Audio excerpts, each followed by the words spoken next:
नमस्कार दोस्तों। आज हम इस लेक्चर के माध्यम से जो अभी वर्तमान समय में विश्व के संदर्भ में सबसे बड़ी समस्या है उसी को समझने का प्रयास करेंगे। और सबसे बड़ी समस्या जो है आज वो रूस और यूक्रेन को युद्ध के लेकर के है। आप जानते हैं कि रसिया और यूक्रेन के बीच जो युद्ध प्रारंभ हुआ है ये आज तीसरा दिन है। ऑफिशियली जो है 24 फरवरी को इसकी घोषणा की गई रूस के राष्ट्रपति पुतिन द्वारा। और पुतिन द्वारा जो घोषणा किया गया 24 तारीख को, तो 24, 25 और 26 आज तीसरा दिन है।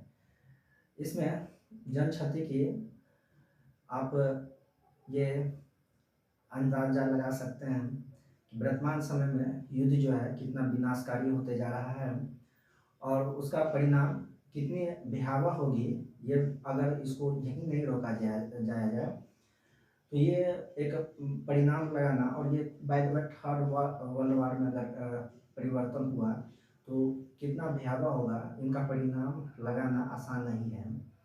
लेकिन इस लेक्चर के प्रारंभ करने से पहले सबसे पहले हमें कुछ बातों पर ध्यान रखना है कि आखिर ये युद्ध कितना आवश्यक था और साथ ही कौन जिम्मेवार है ज़्यादातर, और जिम्मेवारियाँ के साथ ही साथ भारत का क्या भूमिका था, भारत का क्या भूमिका है, और साथ ही कुछ जो विकसित देश है उनकी क्या भूमिकाएं हैं।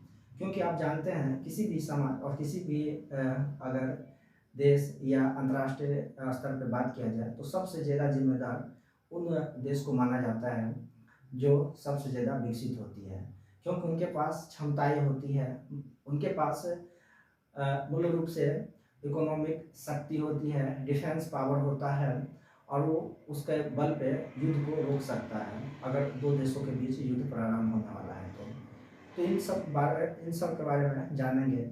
इससे पहले एक छोटी सी शब्द जो है उन पर हम ये डिस्कशन विचार करने जा रहे हैं और ये शब्द काफ़ी महत्वपूर्ण है। आपको इतिहास की जानकारी होगा तो आप इन शब्द को बार बार देखे होंगे, और कब देखे होंगे तो ये मॉडर्न हिस्ट्री में आप बार बार इसको पढ़िएगा।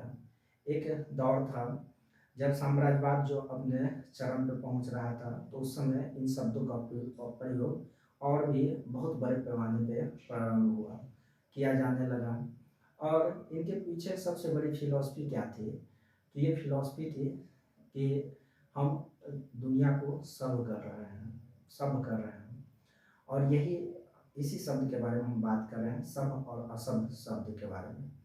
आप मॉडर्न हिस्ट्री में खास करके इंग्लैंड के संदर्भ में आप खूब पढ़िएगा। और इंग्लैंड जो है ये शब्द हमेशा चिपकाने का प्रयास किया करता था, जिस देश पे वो अटैक करता था, जिस देश को अपने साम्राज्य के अधीन बनाता था। और उनका एक ही थ्योरी था इनके पीछे, हम उस देश पे इसलिए अटैक किए हैं, हम उसको सब कर रहे हैं और वो असब है इसलिए हम उसको सब करेंगे और वो हर एक दृष्टि से सब करेंगे। सबकी विस्तृत परिभाषा आप इसको कई महीने में देख सकते हैं। तो इसी थ्योरी को लेकर के ये इंग्लैंड जो है अपनी साम्राज्यवाद को पूरी तरह से बढ़ाते चला गया, लेकिन लास्ट में उसकी समाप्ति होती है। अब इससे कई साल पीछे हम जाएंगे और कब, तो रामायण युग में जाएंगे। रामायण में भी शब्द का प्रयोग किया गया है, सब और असब का, लेकिन वहाँ जो किया गया है इसके पीछे भी बहुत बड़ी फिलॉसफी है। ये शब्द का प्रयोग राम भगवान के द्वारा किया जाता है और इन शब्द का प्रयोग करते हुए बहुत अच्छे शब्द बताते हैं। वहाँ राम के द्वारा बताया जाता है कि हम सब और असब कब हो गए, हमारी सभ्यताएं सब कब मानी जाएगी, हमारी सभ्यताएं जो है सब कब मानी जाएगी, तो जब एक देश दूसरे देश से न्याय के लिए युद्ध न करना पड़े। बहुत अच्छे शब्द हैं, आप इस पर विचार कर सकते हैं कि हमारी सभ्यताएं तब सब मानी जाएगी जब एक देश को दूसरे देश से न्याय के लिए युद्ध न करना पड़े, अधिकार के लिए युद्ध न करना पड़े। अर्थात बगैर युद्ध किए हुए ही उसको उसका अधिकार मिल जाना चाहिए, उसको उचित न्याय मिल जाना चाहिए, तब जो है हमारी सभ्यताएं सब हो जाएगी, हमारा जो संसार है वो सब होगा। आज हम वैज्ञानिक युग में प्रवेश कर चुके हैं। अब वैज्ञानिक युग माना जाता है, लेकिन फिर भी क्या इस शब्द पे आप विचार कीजिए, क्या सद है? अगर सभ्यताओं को सभ्य की परिभाषा जो दिया जा रहा था इंग्लैंड द्वारा साम्राज्यवादी युग में, तो उस समय में भी क्या हम सभ्य नहीं थे? क्योंकि हम युद्ध में उलझे हुए थे और वो चाह रहा था कि युद्ध के द्वारा हम इन लोगों को सभ्य करें। तो क्या अभी तक हम सभ्य नहीं हुए जो अभी तक युद्ध में उलझे हुए हैं? एक प्रश्न ये है। और दूसरी प्रश्न ये, यदि आप रामायण के बारे में भी देखें तो उसके अनुसार से भी, राम भगवान के अनुसार से भी हमारी सभ्यताएं जो है भले वैज्ञानिक युग में प्रवेश कर गया हो, लेकिन हम सभ्य नहीं हुए हैं। तो सभ्य नहीं हुए हैं तो सबसे बड़ी कारण बनता है कि युद्ध के लिए ये कौन सी परिस्थिति ऐसा बनी। तो इस शब्द को इसको हम विस्तृत से जानेंगे कि युद्ध के लिए कौन सी परिस्थिति ऐसा बनी कि युद्ध अनिवार्य हो गया और 24 फरवरी को रूस के राष्ट्रपति व्लादिमीर पुतिन द्वारा युद्ध की घोषणा की गई। घोषणा ही नहीं किया गया, साथ ही साथ बहुत ही कड़े शब्द का प्रयोग किया गया। आप उनकी घोषणाओं को देख सकते हैं। उन्होंने घोषणा किया कि बाय द वे, अगर रूस इस युद्ध के बीच में कोई आया और रूस की संप्रभुता को नष्ट करने या रूस को किसी तरह से क्षति पहुंचाने का प्रयास किया गया, तो हम उनको कड़े से कड़े जवाब देंगे, और ऐसी जवाब जो पूरे मानव इतिहास में अभी तक नहीं दिया हुआ हो, इस तरह के शब्द का प्रयोग किया गया। अब हम आते हैं ये बोर्ड पे और कुछ बातें को समझने का प्रयास करेंगे। क्या था ये युद्ध होना, कितना जरूरी था, युद्ध क्यों हुआ, इन सब बातों पे हम विचार कर रहे हैं। और इसके साथ ही आपको अगर इसमें कुछ लगे, अपना विचार आप कमेंट बॉक्स में शेयर कर सकते हैं, ताकि उसके आधार पे हम आगे इम्प्रूवमेंट कर सकें। और ये भी आप शेयर कर सकते हैं कि युद्ध के लिए मूल रूप से कौन जिम्मेवार है और कहाँ तक जो है भारत का क्या इसमें बनता है, योगदान बनता है, भारत की क्या भूमिका है इस युद्ध को शांति में बदलने का। तो इन बातों पे आप कमेंट करके बता सकते हैं। इसमें सबसे पहले जो है युद्ध की जो पृष्ठभूमि बनी, दो शब्द आप बार बार सुनते होंगे। पहला शब्द जो है नाटो के संदर्भ में नाटो शब्द सुनते होंगे, और दूसरा यूक्रेन, क्योंकि यूक्रेन पे ही अटैक किया गया। इनको समझने के लिए सबसे पहले आपको रसिया की मैप देखना पड़ेगा। रसिया का मैप जो है इस तरह से है, और रसिया क्षेत्रफल में सबसे बड़ी देश है, आपको ये पता होगा। साथ ही रसिया इतना बड़ा देश है कि इनका 2 कॉन्टिनेंट में जो है इनका हिस्सा आता है। कुछ हिस्सा इनके यूरोप में भी आते हैं और बहुत सारा हिस्सा एशिया में, इसलिए इसे यूरेशिया के नाम से भी जाना जाता है रसिया को। ये कंट्री रसिया है, रूस है, ये आप देख सकते हैं। रूस के साथ जो ऊपर में सीमा लगा हुआ है, तो ये फिनलैंड का सीमा लगा हुआ है, फिनलैंड का।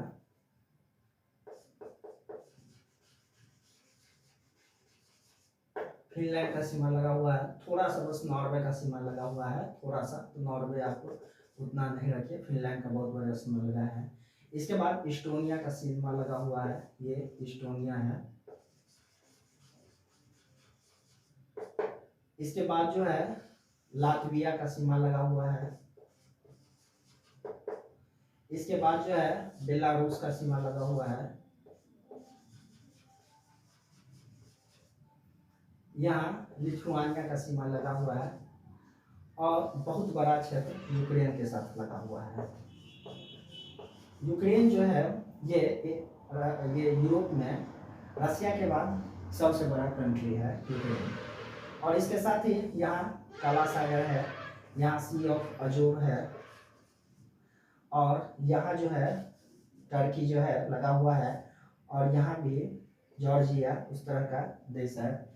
तो टर्की भी जो है ये नाटो का मेंबर है। यहाँ पे देखिए नाटो का ये भी मेंबर है, जो नाटो का मेंबर है उसको एन से डिनोट करेंगे। आपका ये इस्टोनिया भी नाटो का मेंबर है, लातविया भी ये नाटो का मेंबर है, लिथुआनिया भी नाटो का मेंबर है। बेलारूस जो है नाटो का मेंबर नहीं है। यूक्रेन जो है ये नाटो का मेंबर नहीं है। और ये आपका काला सागर हो गया, काला सागर, और ये सी ऑफ अजोव हो गया। तो आप इस तरह से देख सकते हैं ये फिनलैंड भी नाटो का मेंबर नहीं है। फिनलैंड नाटो का मेंबर नहीं है। इस्टोनिया है, लातविया है, बेलारूस में है, यूक्रेन नहीं है। अब ये देखिए, सबसे पहले हम नाटो के बारे में कुछ संक्षिप्त परिचय समझेंगे। नाटो क्या है? इसको नॉर्थ अटलांटिक ट्रीटी ऑर्गेनाइजेशन कहा जाता है। इसकी स्थापना 1949 ईस्वी में किया गया था और वर्तमान समय में 30 मेंबर हैं इनके। 30 मेंबर है वर्तमान समय में। और 30वां मेंबर जो है, ये 30वां मेंबर ये नॉर्थ मैसेडोनिया बना है 2020 में। आप देख सकते हैं, इस डेट को इसलिए बताना उचित समझा गया क्योंकि 2020 आप देख सकते हैं 2020 में नॉर्थ मैसेडोनिया जो है उनका 30वां जो है मेंबर बनता है। और ये प्रारंभ कब हुआ? 1949 ईस्वी में प्रारंभ हुआ। 1949 ईस्वी में जब नाटो प्रारंभ हुआ तो उसके बाद कुछ वर्ष के बाद जो है वार्सा पैक्ट आता है, ये अंतर्राष्ट्रीय परिदृश्य पे। और वार्सा पैक्ट जो था वो मूल रूप से समाजवादी जो कंट्री थे और उसका नेतृत्व रूस द्वारा किया जा रहा था। तो रूस द्वारा लाया गया था वार्सा पैक्ट। और ये रूस द्वारा जो वार्सा पैक्ट लाया गया था उसके पीछे एक ही थियरी था, और वो था कि जो पूंजीवादी उस समय में 2 गुट में पूरे वर्ल्ड बढ़ चुका था। ये सेकेंड वर्ल्ड वॉर के बाद एक गुट जो था वो पूंजीवादी था और उसका नेतृत्व करता अमेरिका था और उसके साथ फ्रांस, इंग्लैंड, ये सब वेस्टर्न यूरोपियन कंट्री थे। और वही समाजवादी जो था इनके सपोर्टर, इनके नेतृत्वकर्ता रसिया थे। और ये जो है रसिया इसलिए नाटो के विरुद्ध में जो है इस तरह के व्यवस्था लाया। और ये व्यवस्था जो है ये दोनों मिला करके जो है मूल रूप से कोल्ड वार को जन्म दिया, जिसको शीत युद्ध कहा जाता है। शीत युद्ध कहा जाता है, शीत युद्ध। और ये शीत युद्ध कब तक चला? तो 1991 ईस्वी तक शीत युद्ध चला। 1991 तक क्यों? 1991 में ऐसी कौन सी घटनाएं हुई? तो 1991 में एक महत्वपूर्ण घटना हुआ, और ये 1991 में, और ये घटना था रूस को 15 भाग में बट जाना। रूस जो है 1991 ईस्वी में 15 भाग में बट जाता है। और जब 15 भाग में बट जाता है रूस, तो वार्सा पैक्ट जिसे लाया गया था वो समाप्त माना जाता है। और इस तरह से उसके कंट्री भी, कई सारे कंट्री जो है नाटो ग्रुप को ज्वाइन करने लग जाते हैं। नाटो ग्रुप को ज्वाइन कर रहा था तो इसका मतलब क्या है कि नाटो बढ़ रहा था, अभी भी बढ़ रहा था, उसका एक्सपेंशन की नीति अभी तक जारी थी। लेकिन वहाँ कहीं ना कहीं एक प्रश्न उठता है कि जब 2 गुट के बीच लड़ाई थी, शीत युद्ध प्रारंभ था, एक गुट टूट गया, तो हो सकता था वहाँ ये अमेरिका को कहीं ना कहीं रोक लगाना चाहिए था। उस एक्सपेंशन या विस्तारवादी नीति को रोक लगाना चाहिए था, क्योंकि केवल वही बच चुके थे और उस 15 भाग में बच चुका था।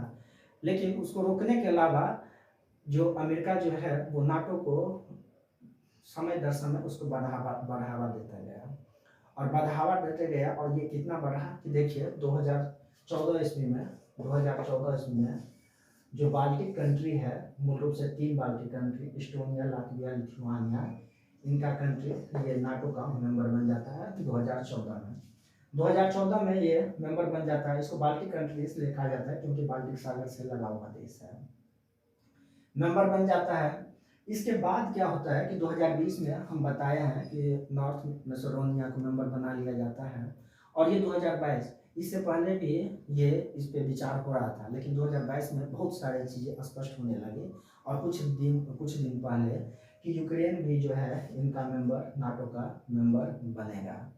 बहुत बड़ी समस्या रसिया के पास था और ये एक सिर दर्द के समान समस्या आने वाला था रसिया को।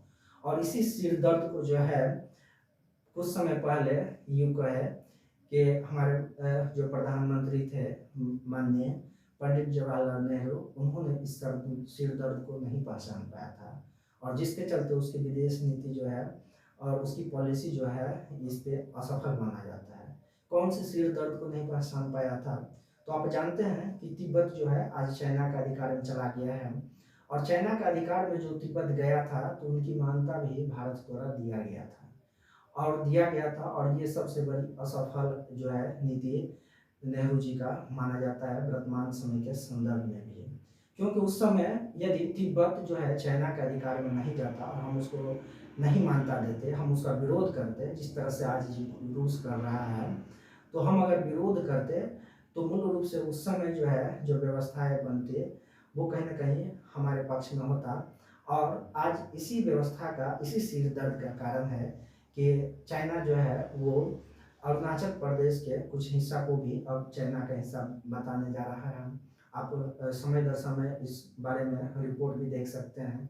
जब हमारे नेता वहाँ अरुणाचल प्रदेश में जाते हैं तो उनका कोई ऑफिशियल चाइना कैंप्स जो है या सरकारी न्यूज उनके द्वारा विरोध किया जाता है। अजीबोगरीब बात है। तो ये कहीं ना कहीं महत्वपूर्ण है, और यही कारण है कि रसिया जो है इस सिर दर्द को समाप्त करना चाहता था। इनके पीछे क्या फिलॉसफी है, क्या ये सिर दर्द कैसे बनता है? तो इनके पीछे जो सबसे इम्पोर्टेंट शब्द है उस शब्द को आपको जानना पड़ेगा। काफ़ी महत्वपूर्ण शब्द है इसके पीछे, और उस शब्द पे बात किया जाता है हिस्टोरियन द्वारा, विद्वानों द्वारा, और ये शब्द है बफर स्टेट का। इस शब्द को आप बफर स्टेट का इस शब्द को आप जो है मॉडर्न हिस्ट्री में भी खूब पढ़िएगा। बफर स्टेट क्या होता है? बफर स्टेट ये थोड़ा लिख दिखाई दे रहा है। बफर स्टेट का क्या अर्थ होता है? तो बफर स्टेट मूल रूप से उन स्टेट को कहा जाता है जो दो शक्तिशाली राष्ट्रों के बीच में मौजूद हो, उसको बफर स्टेट कहा जाता है। जैसे आप भारत के संदर्भ में ले लें तो तिब्बत जो है बफर स्टेट का काम कर रहा था। किनके बीच? तो चाइना और भारत के बीच। नेपाल जो है वर्तमान समय में बफर स्टेट का काम कर रहा है। किनके बीच? तो चाइना और इंडिया के बीच। ये बफर स्टेट का कितना महत्वपूर्ण भूमिका होता है देखिए, तो ये सिर दर्द को बिल्कुल ही समाप्त कर देता है। सिर दर्द सा आपको पता नहीं चलेगा। कैसे? कि अगर भारत पे अटैक करना हो तो चाइना को सबसे पहले क्या करना पड़ेगा? नेपाल पे अपना अधिकार करना पड़ेगा, नेपाल को अपने अधीन लेना पड़ेगा। इसके बाद ही वो भारत में इंटर कर सकता है। तो जब तक वो नेपाल को अपने अधीन लेगा तब तक हम बहुत जो सामने का जो कंट्री होता है, या नेपाल अगर चाइना के संदर्भ में देखें तो इंडिया काफ़ी अपने आप को तैयार कर सकता है युद्ध के लिए। और ये इस तरह से बफर स्टेट का इतनी भूमिका होती है कि आपको तैयारी करने का मौका मिल जाता है। तो ये रसिया जो है इस बात को बहुत बखूबी से समझ रहा है कि Ukraine, by the way, Ukraine जो है इनका देख रहे हैं कि ये इससे तो रसिया के से बॉर्डर लगा रहा है, और दूसरी ओर नाटो कंट्री से बॉर्डर लगा रहा है। इस समय यहाँ जो है ये नाटो कंट्री है, और नाटो कंट्री अगर यूक्रेन भी नाटो का मेंबर हो जाए तो सीधी तौर पे रसिया जो है ये नाटो के कंट्री से बॉर्डर लगाएगा। अभी बॉर्डर नहीं लगा रहा, अभी 3 को तो वो ये मेंबर बना लिया तो ये बॉर्डर लग ही रहा था। यहाँ देखिए अमेरिका, और ये यूक्रेन को भी अगर बना लेता, और यूक्रेन सबसे बड़ा स्टेट माना जाता है रसिया के बाद यूरोप में, तो यूक्रेन अगर लग जाता तो कहीं ना कहीं ये नाटो का मेंबर हो जाने के बाद ये बफर स्टेट समाप्त हो जाता, और बफर स्टेट समाप्त हो जाता तो कभी भी अगर भविष्य में कोई उलझन सा होती यूक्रेन के साथ रसिया को, तो उनको ये नाटो के साथ युद्ध करना पड़ता। और नाटो के साथ क्यों युद्ध करना पड़ता? तो नाटो का जो एक आर्टिकल है, सबसे महत्वपूर्ण आर्टिकल, नाटो को सैन्य रूप में तब्दील करता है, नाटो का ये आर्टिकल पूरी तरह से, वो है आर्टिकल 5। नाटो का जो आर्टिकल 5 है, आर्टिकल 5 नाटो का, यह स्पष्ट रूप से बताता है आर्टिकल 5 कि यदि किसी देश द्वारा नाटो मेंबर पे अटैक किया जाता है तो उस अटैक को न केवल उस देश के संदर्भ में देखा जाएगा बल्कि संपूर्ण नाटो मेंबर पे अटैक माना जाएगा। ये बहुत बड़ी बात है, और ये बात कहीं ना कहीं पड़ोसी राष्ट्र में खलबली पैदा करेगा कि एक देश पे अगर हम अटैक किए, यदि सीमा संबंधित विवाद, और दो देश जिनका सीमा लगता है, कई सारे विवाद हो जाते हैं और भविष्य में होने की संभावनाएं भी रहती है। तो अगर हो जाए तो हमें इतनी बड़ी विशाल सेना से ये युद्ध में उलझना पड़ेगा। तो रसिया जो है और पुतिन का जो आप देखिएगा स्टेटमेंट, तो बार बार यही रहा कि वो चाह रहा है कि यूक्रेन जो है मूल रूप से ये नाटो का मेंबर ना बने, और नाटो के मेंबर बनने के लिए यूक्रेन भी अपने आप को घोषित कर रहा था, और ये पूरी तरह से प्रयासरत था अमेरिका। और जाहिर सी बात है जिसके चलते जो है ये रसिया को जो है इस पर अटैक करना पड़ा। ये बात आप स्पष्ट हो गया होगा कि रसिया आखिर क्यों अटैक किया नाटो ये यूक्रेन पे। लेकिन बात यहाँ नहीं रुकती है, बात ये है कि अब जो है रसिया को युद्ध को रोकना चाहिए, क्योंकि तीसरे दिन है और रसिया जो है ये पहुंच चुका है राजधानी तक। अब ये बफर स्टेट वहाँ कैंप कर सकता है, और ख़ास तौर पे जो वहाँ कुछ क्षेत्र को स्वतंत्र भी घोषित करवा सकता है, जिस तरह से यूक्रेन को घोषित करवाया था कुछ साल पहले। लेकिन इसमें जो मूल रूप से बातें हैं, तो पूरे वर्ल्ड का जिम्मेवारी बनता है कि कूटनीतिक तरीके से रसिया और यूक्रेन से बात करे। अमेरिका जो है इसमें बढ़ चढ़ कर हिस्सा ले। अमेरिका की सबसे बड़ी जो एक ये सराहना किया जा सकता है यहाँ कि उन्होंने युद्ध में जो है वह युद्ध को लेकर के उस तरह से अटपटा बयान नहीं जारी किया ये रसिया के खिलाफ, जिसके चलते जो है अभी केवल द्विपक्षीय युद्ध बना रहा है। लेकिन इसके आगे और कुछ हम समझने का प्रयास करेंगे। भारत के संदर्भ में कुछ बिंदु जो है उनको समझना चाहिए, उन पर विचार करना चाहिए, और इन पे इसलिए विचार करना चाहिए यदि बात अगर आप यूपीएससी का तैयारी कर रहे हैं, बीपीएससी का तैयारी कर रहे हैं, तो यूपीएससी का जो है यूपीएससी का जो सेकेंड पेपर है GS2, और बीपीएससी का जो सेकेंड पेपर है GS2, बीपीएससी का GS2, ये दोनों का जो है ये IR के अंतर्गत आता है, और IR मतलब इंटरनेशनल रिलेशन, और इससे क्वेश्चन पूछा जाता है। लेकिन भारत का क्या रोल बनता है, भारत का ये इसमें क्या भूमिका हो सकता है, तो इस पे अगर बात करें तो आपको ये भारत संविधान के पार्ट 4 पे बात करना चाहिए। पार्ट 4 जो है ये नीति निर्देशक तत्व से संबंधित है, आप पढ़े होंगे। तो पार्ट 4 का जो आर्टिकल 51 है, ये स्पष्ट रूप से बताता है 51 कि भारत को जो है अंतर्राष्ट्रीय शांति पे काम करना चाहिए, और ये 51 का 4 सब आर्टिकल भी है, आप उसको पढ़ सकते हैं। और ये टोटल सब आर्टिकल और आर्टिकल 51 का जो उनको मिला करके एक ही निष्कर्ष निकलता है कि भारत को हर संभव प्रयास करना चाहिए कि अंतर्राष्ट्रीय शांति बने रहे, विकास पे काम करना चाहिए। ये महत्वपूर्ण बातें हैं। तो भारत इसी को संदर्भ में रख करके अपनी संविधान को ध्यान में रख करके जब से आज़ाद हुआ उसी नीति पे काम कर रहा है। उस नीति पे काम करने के लिए आप जानते हैं कि भारत कई सारे जो है कदम को उठाए हैं, और उनमें महत्वपूर्ण माना जाता है गुटनिरपेक्ष, पंचशील, ये सब जो है काफ़ी महत्वपूर्ण जो है कदम माना जाता है भारत का। और इसलिए जो है भारत गुटनिरपेक्ष और पंचशील के तहत ही इस युद्ध को लेकर के भी आप देखोगे कि 24 फरवरी को जब युद्ध की घोषणा हुआ तो उस समय हमारे प्रधानमंत्री जो है रशियन राष्ट्रपति से बात की है और अपना रुख स्पष्ट किया कि वो तटस्थ रहेगा, और भारत की तटस्थता की नीति प्रारंभ से ही है। और इस नीति ने ये घोषित कर दिया है पूरी तरह से। आप कुछ महीने पहले देखे होंगे या समय दर समय ये न्यूज रिपोर्ट में भी आते रहता है बार बार कि भारत का क्या नीति में बदलाव हुआ है, वैश्विक नीति में, विदेश नीति में बदलाव हुआ है।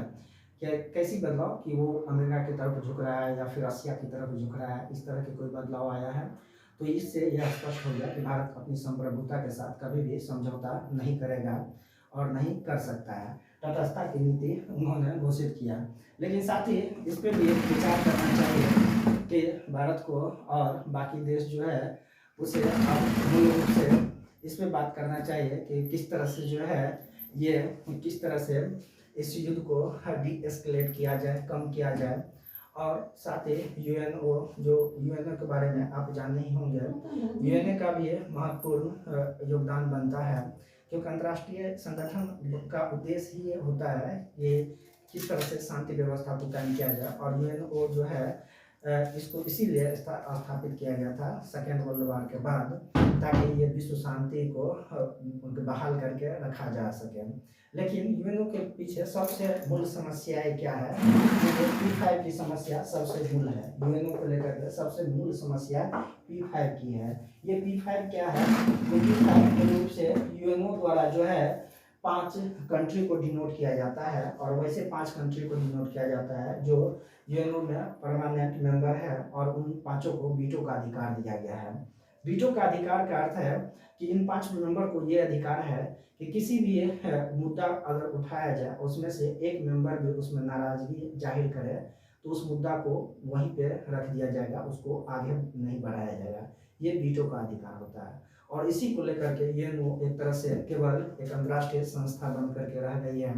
जब कभी भी रसिया का हित उसमें आगे आता है तो रसिया वीटो करता है, चाइना का हित आता है तो चाइना वीटो करता है, अमेरिका का हित आता है तो अमेरिका वीटो करता है।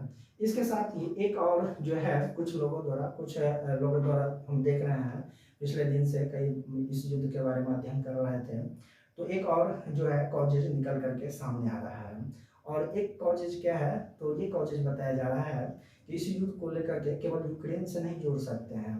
इस युद्ध के पीछे एक मूल कारण ये भी है कि कोरोना, ये महामारी, क्योंकि आप इसमें कोई दो राय नहीं है, आप पढ़ सकते हैं हिस्ट्री, और उसमें स्पष्ट रूप से मिलेगा कि जब कभी भी इस तरह की वैश्विक मंदी आती है तो उसके बाद कहीं ना कहीं युद्ध दिखाई देता है, और शायद ये अभी इस क्षेत्र में दिखाई दिया है। इसका क्या कारण है? क्यों इस तरह के वैश्विक मंदी के बाद युद्ध की समस्या आ जाता है?